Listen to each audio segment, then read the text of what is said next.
And now, the best 60-ish seconds of your week.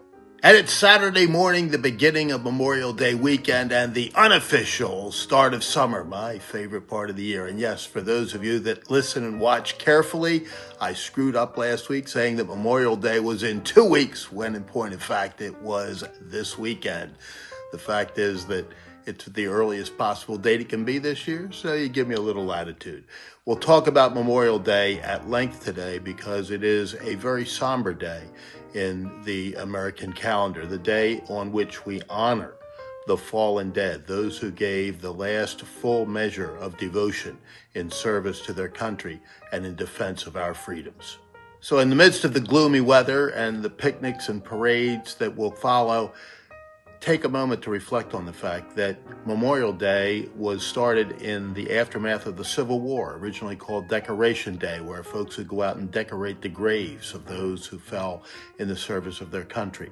And through the years, it expanded. It became an official holiday, I think around 1971, and today is celebrated on the last Monday, I better remember that, of May each year. And take a moment this year to do 3 things. 1, fly the flag at half-mast until noon and then at full staff for the rest of the day. 2, at 3 o'clock p.m., take 1 minute of absolute silence to reflect upon those who gave their lives in service to this country. And finally, if you can, get one of those little poppies, those little red poppies that were ubiquitous some years ago and today are a little harder to find, but worth getting. I think the American Legion and the VFW will both give them out for a small contribution. That's a win-win situation, the little red poppies. And as we observe Memorial Day, we look back on this week and some primary elections that were very noteworthy. First of all, in Kentucky, Thomas Massie lost his seat in the Republican primary there, a real indication of, I don't even think you'd call them coattails because he isn't on the ballot this year, but the strength of Donald Trump in these Republican primaries.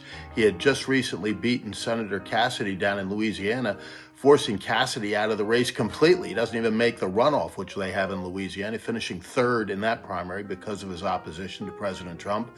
And you remember what happened in Indiana a couple of weeks ago.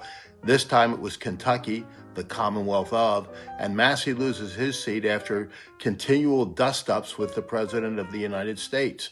And it's a signal to Republicans across the country as to where the Republican electorate is, at least in this election year. And on a micro level, give me just a free second to give a shout out and word of explanation to my friend and neighbor, Jeff Clark, who ran for the state legislature here in my own legislative district.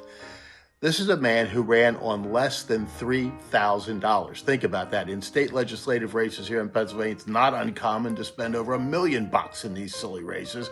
He spent literally next to nothing, but he went out and met with his friends, neighbors, and other voters every single day, knocking on more than 3,000 doors in the primary campaign, and that included the dead of winter when it really wasn't so nice out. And on election day, he prevailed. I'm proud to say in my precinct, he won better than 2-1, but it's the power of true voter contact. I know you can't do that in congressional races or maybe even state Senate races, but you can do it in a state House race. And he proved the power of person-to-person campaigning, the blocking and tackling of old-fashioned politics. Congratulations to Jeff Clark in the 88th District of Pennsylvania. And as we begin the unofficial start anyway of summer, a wonderful summer to all. We'll have the summer reading list for you shortly, and we wish everyone a wonderful Memorial Day weekend. But remember what it's really all about, and take a moment on Monday at 3 o'clock to be silent and to remember those who gave their lives for our freedoms and our way of life. Because for now, that is the best 60-ish seconds of your week.